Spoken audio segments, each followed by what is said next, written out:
o sábado da oitava da Páscoa. Amanhã celebraremos então os 8 dias da Páscoa. A oitava da Páscoa se conclui amanhã com a festa da Divina Misericórdia. E neste sábado da oitava da Páscoa, nós ouvimos no Evangelho a conclusão, podemos assim dizer, das aparições de Jesus que nós refletimos ao longo dessa semana. Vejam que o Evangelho diz: depois de ressuscitar na madrugada do primeiro dia após o sábado, Jesus apareceu a Maria Madalena, depois apareceu às outras mulheres, depois apareceu aos 2 discípulos que iam para Emaús, e agora Jesus então aparece aos 11 discípulos. E assim então nós vemos como que concluído nesta oitava da Páscoa todas as aparições de Jesus, ou melhor, as diversas aparições de Jesus no dia da ressurreição.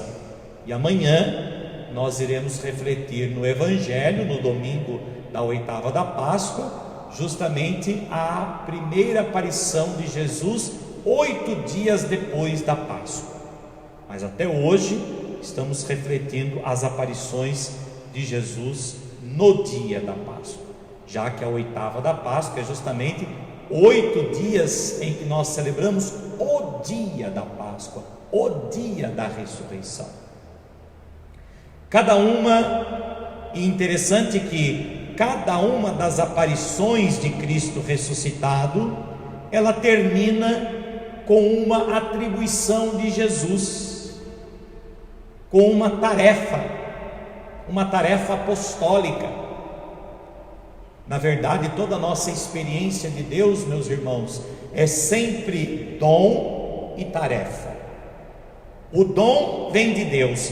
Deus nos concedeu o dom de poder vê-lo, de poder contemplá-lo. Jesus apareceu a Maria Madalena, Jesus apareceu àquelas mulheres, Jesus apareceu àqueles discípulos, não por mérito deles, mas por dom, por graça.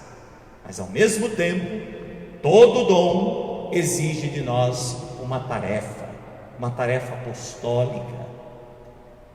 Vejam, primeiramente, Jesus apareceu a Maria Madalena e em seguida deu-lhe uma tarefa: vai aos meus irmãos e dize-lhes: subo para o meu Pai e vosso Pai, meu Deus e vosso Deus. Vejam, Jesus dá uma tarefa a Maria Madalena, que ela vá anunciar aos seus irmãos. Depois, Jesus aparece a outras mulheres que também vão ao túmulo, e mais uma vez ele diz: ide e dizei aos meus irmãos que se dirijam a Galileia, pois lá eles me verão. Mais uma vez Jesus aparece e lhes dá uma tarefa. Depois Jesus apareceu aos próprios discípulos de Emaús, como vimos ao longo dessa semana, e eles também sentem essa mesma necessidade, são também impelidos de certa forma por esta mesma tarefa de comunicar aos demais, naquela mesma noite, que Jesus Cristo está vivo. E hoje então, nesta quarta aparição de Jesus ressuscitado, ele confia aos apóstolos a missão de ir pelo mundo inteiro e a todos pregai o Evangelho. Ide pelo mundo inteiro e anunciai o Evangelho a toda criatura. E a partir de então os apóstolos começaram a dar testemunho daquilo que viram e daquilo que ouviram, e a pregar o nome de Jesus, pregar a penitência, pregar o arrependimento. Vejam, a missão apostólica inicia-se justamente após a aparição de Jesus. Jesus aparece para eles, Jesus mostra-lhes o seu corpo glorioso, eles fazem a experiência profunda do encontro com Cristo vivo e ressuscitado, e agora são enviados, são impulsionados, são também de certa forma impelidos a anunciar, pregar este evangelho. Evangelho significa boa nova, boa notícia. A mensagem, a boa nova, a boa notícia que os discípulos vão pregar e anunciar é justamente aquelas não que eles ouviram falar, mas aquela que eles viram e vão então testemunhar. Eles não pregam apenas aquilo que eles ouviram dizer, eles não pregam nem certificam especulações. Os discípulos não pregaram especulações. Tem muita gente que especula tudo, né? E sai falando por aí as coisas que fica especulando. Os discípulos não especularam a vida de Jesus. Os discípulos não especularam o que ele teria dito, o que ele teria feito. Não. Os discípulos anunciaram e pregaram fatos salvíficos, dos quais eles foram testemunhas. Eles viram, eles experimentaram, eles tocaram, eles ouviram. Então vejam que a pregação apostólica não é fruto de especulação, mas a pregação apostólica é fruto do testemunho, pautado pela experiência que os discípulos fazem de Jesus. Nós também temos esta mesma missão. A igreja inteira estava representada nesses 11 discípulos, e neles todos os cristãos de todos os tempos receberam também esta feliz missão. Todos nós temos esta missão, meus irmãos, a missão de anunciar, de comunicar a todos que Cristo vive, que nele foram vencidos o pecado e a morte. Mas somos chamados a comunicar não uma ideia, somos chamados a comunicar não apenas um fato especulado, somos chamados a pregar, a anunciar o Cristo que vive, que reina, que habita, que se faz presente no meio de nós. Somos chamados a pregar, a anunciar, a testemunhar uma realidade concreta. E é esta realidade concreta que nós experimentamos na igreja, na comunidade, na oração, na experiência concreta com o Senhor. E essa experiência concreta é que nós somos chamados a anunciar, para que isso possa de fato convencer o outro. Porque quando a gente só diz para o outro algo fruto de uma especulação, isso é uma fofoca, isso é uma invenção, isso é conversa, balela, não é isso? E as especulações só servem para criar exatamente isso, só serve para criar fofocas, diz que disse, né? Mas quando nós vamos anunciar a alguém uma verdade, quando nós vamos anunciar a alguém uma realidade, quando nós vamos testemunhar a alguém algo que nós vimos, que nós experimentamos, a nossa palavra traz um peso muito maior. A nossa palavra não é simplesmente um contar de história, a nossa palavra não é simplesmente um comunicado, uma fala jogada ao vento. A nossa palavra tem autoridade. É isso que Jesus disse mais à frente aos discípulos: ensinem, preguem com autoridade. A autoridade que Jesus deu aos apóstolos, a autoridade que Jesus deu à igreja, a autoridade esta que a igreja tem até hoje, é justamente porque a igreja não anuncia uma ideia fruto de uma especulação, mas a igreja anuncia, prega o Cristo vivo, o Cristo ressuscitado, o Cristo que guia, que conduz, o Cristo que está presente, vivo, ressuscitado na sua igreja, na sua comunidade. Por isso, a vocação cristã ela é pela sua própria natureza apostólica. E essa vocação cristã é também uma vocação apostólica, e essa vocação apostólica é a vocação de todos os cristãos, desde o Papa até o último dos fiéis batizados. Todos os fiéis, a começar pelo Papa até o último batizado, todos participam da mesma vocação, porque todos participam da mesma fé, do mesmo Espírito, da mesma graça que nos foi dada pela ressurreição.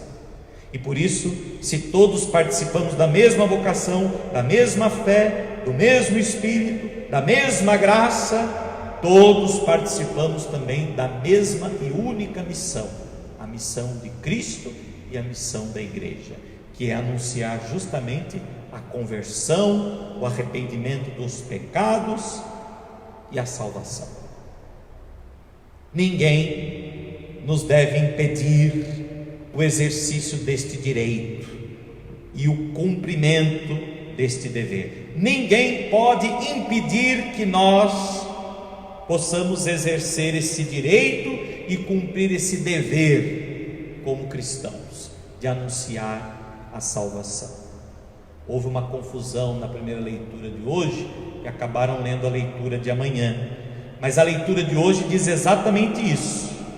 Chamaram de novo Pedro e João e ordenaram-lhes que de modo algum falassem ou ensinassem o nome de Jesus. Também Pedro, João, os outros discípulos, muitas vezes após a ressurreição e após Jesus ter voltado aos céus, enviado-lhes o Espírito Santo, e eles começaram a anunciar. Pois bem, eles também foram impedidos de falar de Jesus. Eles também foram proibidos, ameaçados em anunciar este Evangelho, esta boa nova. E vejam que Pedro e João responderam: julgai vós mesmos se é justo diante de Deus que obedeçamos a vós e não a Deus. Quanto a nós, não nos podemos calar sobre o que vimos e ouvimos. Quanto a nós, não podemos calar sobre o que vimos e ouvimos. As pessoas tentam calar a igreja, porque a igreja incomoda até hoje. O anúncio, a pregação de Jesus, ela é questionadora, ela é profética, e por isso ela incomoda. Por isso muitas vezes ela é um tanto quanto intransigente, radical, e muitos tentam calar a voz da igreja, muitos, às vezes até usando de um discurso bom, de um discurso de que estão preocupados com as pessoas e tentam calar a voz da igreja. Mas a igreja jamais